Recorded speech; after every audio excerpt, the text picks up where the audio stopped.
Okay, so asking and answering a very big question today. How do I quit drinking and stay sober?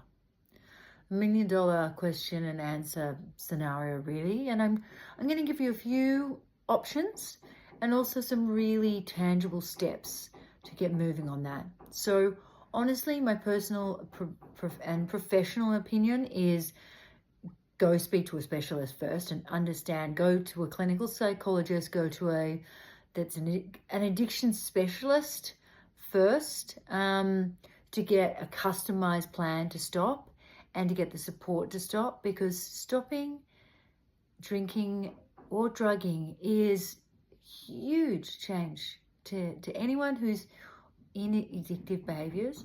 It's a massive change to your life.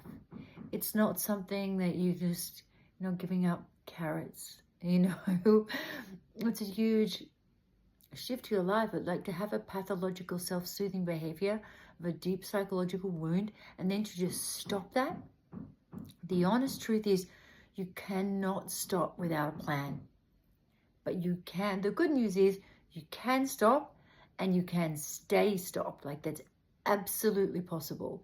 If you have a good plan, if you have a personalized plan, if you have the right support around you, the right environment, then you can absolutely do that. I'm not saying you can do it in one easy go. Like, relapse is part of the process, but I have absolute faith that anyone who really commits themselves to quitting and staying sober can do it.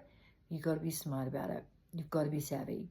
So, okay. So as I said, I think the first thing you should do is speak to a professional about how far along the substance use disorder spectrum you are, to understand the seriousness of the level of change that you need to make to your life.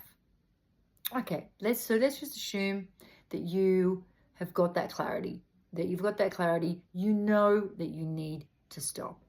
That's a done deal. Okay, so what do you need to do now? Firstly, you need to look at why you drank. What were the reasons that you drank? So get out your journal and write down all the reasons that you drank. Like, really dig deep. Why? But why? But why? And look at your relationship with alcohol. So is it around something you learned when you're growing up? Is it to feel accepted and to fit in with others? Like, when do you feel that you need to drink, and why do you feel like you need to drink? Like, really explore that. And honestly, I think you need to take that to the specialist or the therapist to work through. Let's park that. I'm just going to give you actionable things to get moving straight away.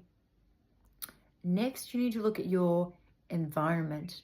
So what changes will you need to make to your environment to stop and to stay stopped? So firstly, get all alcohol out of the house. Honestly, the idea that you're going to stop drinking and still have something in the cupboard that you're not going to use, no, get rid of it all. Give it away, lock it in a cupboard, give the key to somebody else, but do not keep anything in the house. That's an absolute given, and have that rule with partner, flatmate, that alcohol isn't to be brought in the house. Now, you can readdress that at a later stage, but in at least the initial month, no alcohol to be had in the house. Your group of friends, you need your nearest and dearest to know that you're going to quit drinking and stay drinking, and to be supportive of that journey. If they're not supportive of that journey, they can't be in your life. Again, you might want to reassess that at a later stage, but in the initial stages, they cannot be part of your life. Alcohol and work.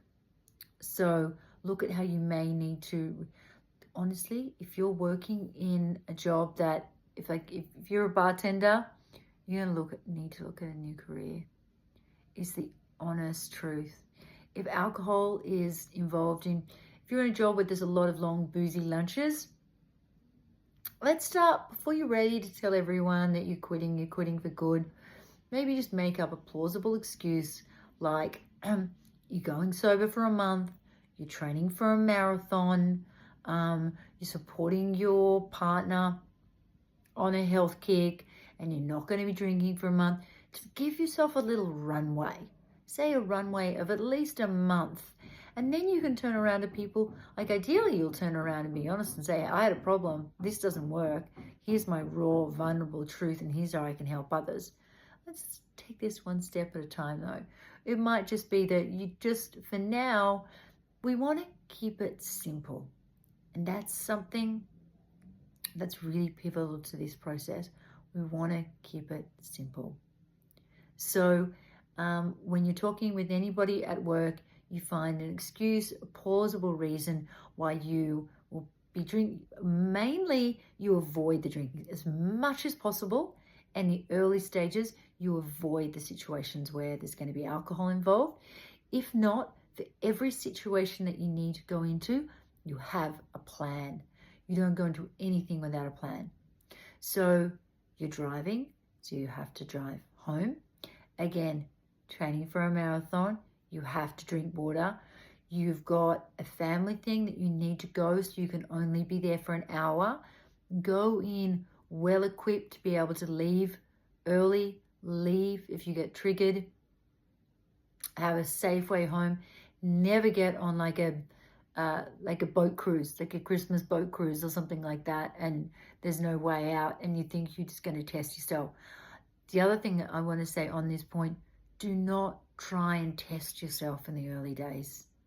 Don't say, you know what, I've got really strong willpower, I believe in myself, and that my why is strong enough, it got bad enough at the end that I'm not going to drink again. No, willpower doesn't run the show. The mammalian brain, the amygdala, will take over. So you need to understand that you cannot you need to start smart strategy. You cannot rely on willpower to get you through. So think simple, think smart strategy. Alcohol out of the house, friends, work, as many people on board, whatever reason you want to use. I would strongly suggest that you try AA, or if it's drugs, NA. Now, most people, when they first go to AA, are going to hate it. I hated it. I rejected it for about a year. If you're really committed to this process, try 6 meetings, different times, different locations. You still hate it, don't go. But then you're definitely going to need to invest in a recovery coach or an addiction specialist, psychologist. So the one thing that AA will give you is a group of people who get it, that support you. Now, because of comorbidity, so that is the factor that a lot of people who have addiction issues also have mental health issues. Sometimes in the meetings, you will not find them as a hotbed of amazing mental health. There are some meetings, honestly, I went to and I was like, I want to go to the bottler right now. Like, really, this was unhelpful, my sobriety. But you try a few. Eventually, I found a meeting with people that I would have drunk and done drugs with. Like, I was like, these people are cool. These people are fun. These are my kind of people. Like, they're hot. They're interesting. They've got great careers. Like, I want what they have. You want to find a meeting like that where you feel like you belong. And you'll hear this in the meetings as well. Listen out for the similarities and not the differences. Because if you continue to think that you're unique and special, you're not. All around the world, people are struggling with substance use disorder. It is an epidemic. So going into the meeting and thinking you're different and special from everyone else, so therefore you don't need to do the things they need to do, is only, hopefully this process will teach you some humility and accountability. So try that. If you hate it, again, come back. Lots more videos, lots more free content to help you stop drinking and stay stopped. but for now, we're just giving it to you top line. Try out those meetings and see how you go. And honestly, I would say write out the strategy, uncover that the relationship with alcohol, because we've got this kind of superficial, like, understand, oh, you know, like I feel more social and everybody else is drinking and I get to meet people and it's been part of my life for such a long time. It's the way I wind down. True. Keep digging.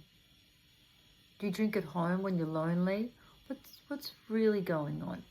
If you get really triggered for a drink, what's really going on? So journal.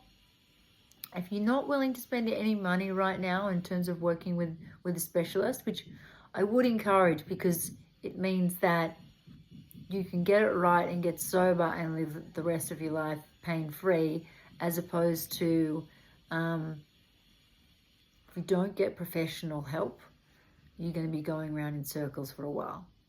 But I'm going to give you everything I have, and not everyone can afford professional help. So I'm going to give you as much as I can for free, and use this, run with it.